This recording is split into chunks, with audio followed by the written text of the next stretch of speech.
फिरोज शहाने असा नियमच केला होता की त्याच्या राज्यात ठिकठिकाणचे जे अधिकारी व जहागीरदार असतील त्यांनी जेथे जेथे विजय मिळेल तिथून तिथून निवडक गुलाम दरबारी पाठवून द्यावेत. दरबारात येताना जहागीरदार आपल्या जहागीरदारीतून बादशाहकरिता ज्या नजराने आणत असत त्यात हत्ती, घोडे, सोन्या चांदीच्या वस्तू, त्याचबरोबर महत्त्वाचे म्हणजे गुलामही असत. जेव्हा फिरोज शहाकडे बरेच गुलाम जमले तेव्हा त्याने त्याच्यापैकी कित्येक गुलाम निरनिराळ्या प्रांतामध्ये पाठवून दिले. असे एकंदर 1,80,000 गुलाम त्याच्याकडे होते. नमस्कार मित्रांनो, तर आजच्या भागामध्ये आपण भारतातील इस्लामी राजवटीचे स्वरूप या पर्वातील 5व्या मुद्द्यावरती चर्चा करणार आहे आणि तो मुद्दा आहे युद्धकैदी आणि गुलामगिरी. भारतातील इस्लामी राजकर्त्यांनी कशा पद्धतीने इथे सापडलेल्या युद्ध कैद्यांची हेळसांड मांडली होती आणि त्यांच्याकडून कशा पद्धतीने गुलामगिरी करून घेत असत याच्याविषयी सविस्तर माहिती उदाहरणांसह या पाठामध्ये आपण बघणार आहोत. जिहादी स्वाऱ्यांमध्ये बऱ्याच लोकांना विशेषतः बायका मुलांना गुलाम करण्यात येत असे.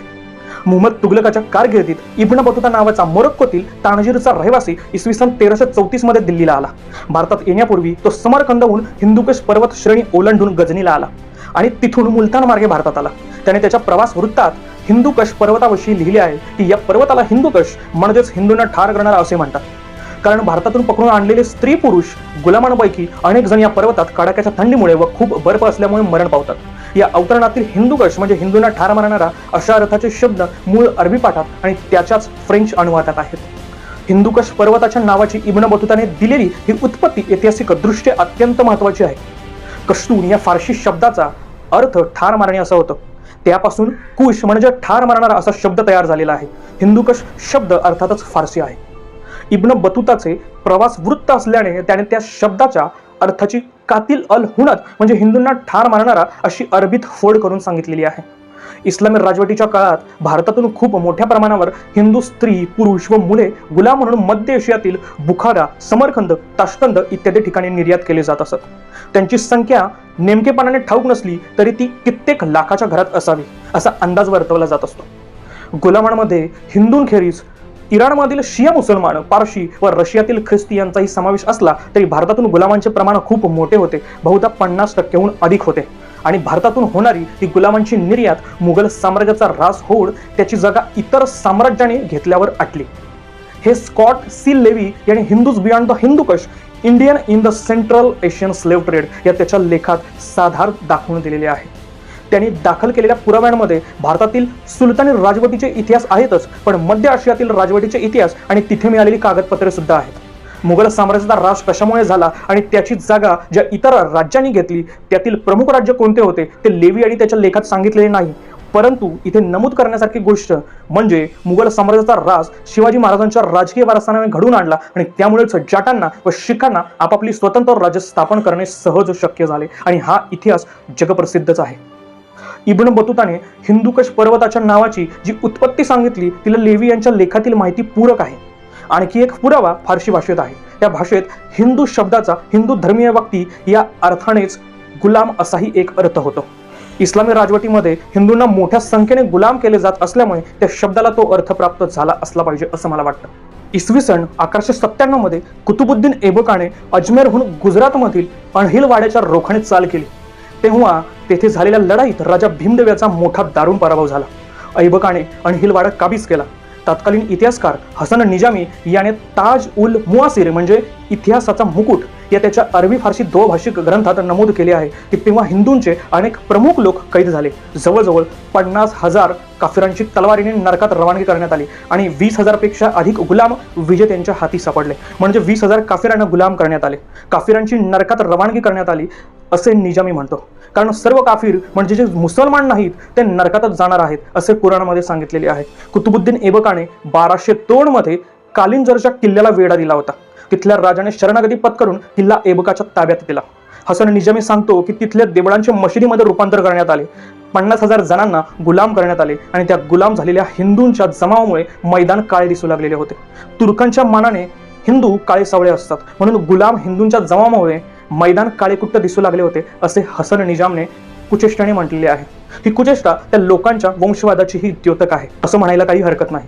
फारसीत हिंदू या शब्दाचा एक अर्थ काळा असाही होतो, तो त्यामुळेच असावा बहुधा. फिरोज शाह तुगलकाने स्वतःकडे जमवलेल्या शम्स सिराज अफीफने त्याच्या तारीख ए फिरोजशाह या ग्रंथात एक स्वतंत्र प्रकरणच घातलेले आहे. त्यातील काही माहिती पुढे थोडक्यात तुमच्यासमोर मांडतो.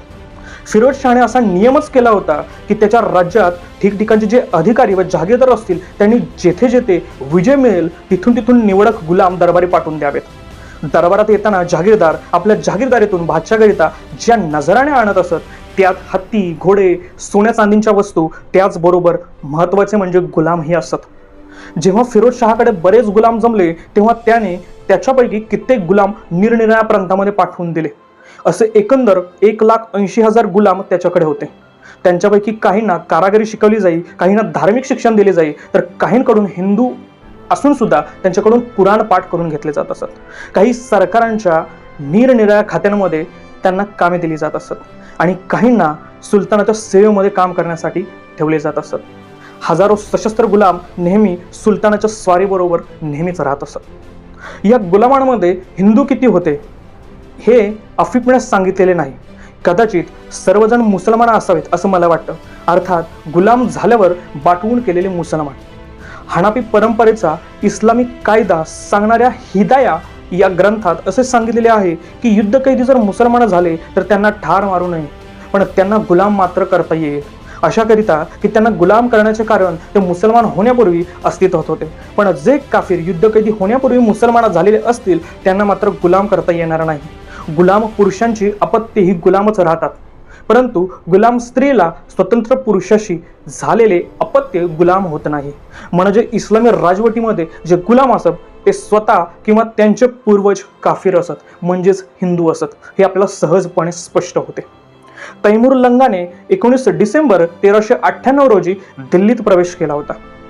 27 डिसेंबर 1398च्या रात्री त्याच्या सैन्याने काहीतरी निमित्त करून दिल्लीत हिंदूंची कत्तल सुरू केली होती. ती 3 दिवस तरी चालली होती. या कत्तलीतून जे वाचले त्यांना कैद करण्यात आले. कैद्यांचे तांडे रोज दिल्लीतून बाहेर आणले जात होते आणि निरनिराळ्या उमरावांच्या पथकाच्या ताब्यात दिले जात होते, अर्थात गुलाम म्हणूनच. कैद्यांमध्ये कित्येक हजार कारागीर होते, ते उमरावांच्या पथकामध्ये वाटून देण्यात आले. तैमूरला समरकंदमध्ये मोठी मस्जिद बांधायची होती, त्याकरता पाथरवट वेगळे काढण्यात आले होते. डच ईस्ट इंडिया कंपनीच्या नोकरीतील फानेस्को पेलसाइर्ट याने 1629 पासून ते 1627 पर्यंत कंपनीच्या आग्रा येथील वखारीत काम केले होते. तेव्हा कारकीर्द जहांगीराची होती.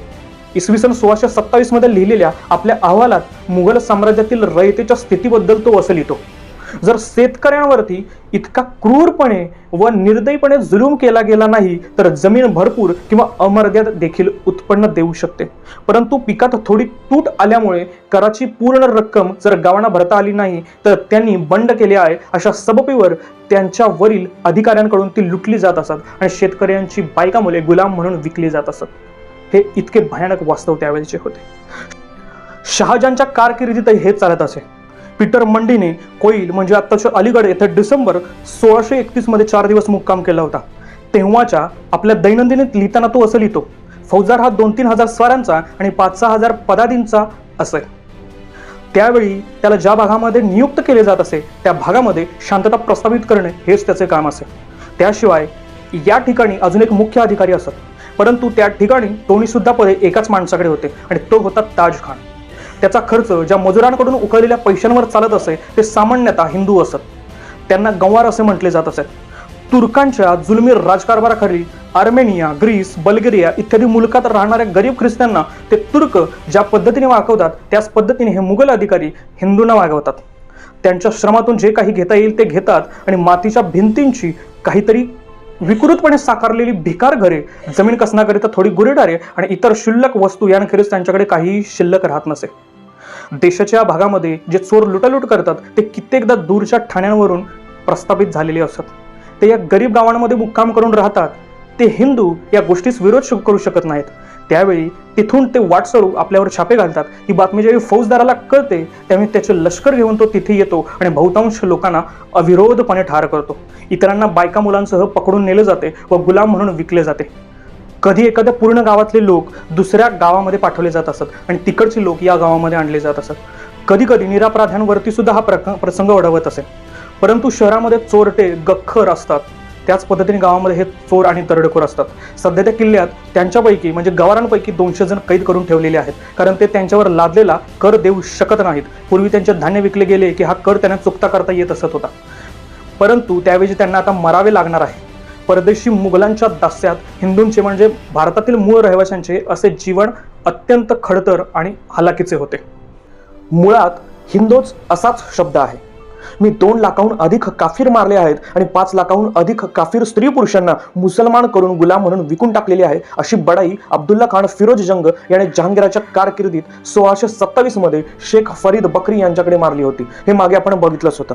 एका सुफी धर्मोपदेशकाच्या त्या प्रिय शिष्याच्या धर्मवेळातून निर्माण झालेले अत्याचार त्याने शहाजहानच्या कारकिर्दीतही तसेच चालू ठेवले होते. आग्र्याहून पटण्याला जात असताना पीटर मंडीने त्याच्या दैनंदिनीमध्ये 17 ऑगस्ट 1632 रोजी केलेली नोंद अशी आहे. बकेवारापासून येथपर्यंत म्हणजे शंकरकी सराईपर्यंत 200हून अधिक मिनारांमध्ये फक्त चेहरा सोडून बाकी काही बाहेर राहणार नाही अशा रीतीने चुन्यात बसवलेली मुंडकी होती. कुठे 30, कुठे 40, कुठे कमी, कुठे जास्त. बादशाच्या हुकमावरून अब्दुल्ला खानाने जो आता पटण्याचा सुभेदार आहे तो केलेला प्रतापच होता. या मार्गावर दरोडेखोरांचा इतका सुसवाट होता की सर्व वाहतूक बंद पडली होती. त्यामुळे त्यांना चिरड न करता बादशाने अब्दुल्ला खानास 12,000 घोडदळ व 20,000 पायदळ यांसह पाठवले होते. त्याने त्यांची नावे धुळीला मिळवली, त्याची सर्व चीज वस्तू घेतली, त्यांच्या बायका मुलांना गुलाम केले आणि त्यांच्या पुढाऱ्यांची मुंडकी कापून पूर्वी नमूद केल्याप्रमाणे चुन्यात बसवली. औरंगजेबाच्या कारकिर्दीतही कर भरू न शकलेल्या शेतकऱ्यांची बायका मुले गुलाम म्हणून विकली जात असे. बर्निया हा फ्रेंच प्रवासी आणि मनुची हा इटालियन प्रवासी यांनी केलेल्या वर्णनावरून आपण सहज दिसून येते. आजच्या पाठामध्ये आपण वेगवेगळ्या मुद्द्यांना आणि उदाहरणांना घेऊन वेगवेगळ्या पद्धतीनं युद्धकैदी आणि गुलामगिरी या विषयावरती चर्चा केली आहे. आशा करतो आजचा विषय तुम्हाला आवडला असेल. आजसाठी एवढंच. पुन्हा भेटू अशाच तथ्य रोचक आणि आपल्या न उलगडलेल्या इतिहासाबद्दल जाणून घेण्यासाठी. जय हिंद, जय भारत. आम्ही बनवलेला व्हिडिओ आपल्याला आवडला असेल. व्हिडिओ आवडला असल्यास लाईक करा, शेअर करा आणि सबस्क्राईब करा आणि खाली दिलेलं बेल आयकॉन दाबा, जेणेकरून तुम्हाला नवीन नवीन व्हिडिओ भेटत राहतील. जय हिंद, जय भारत.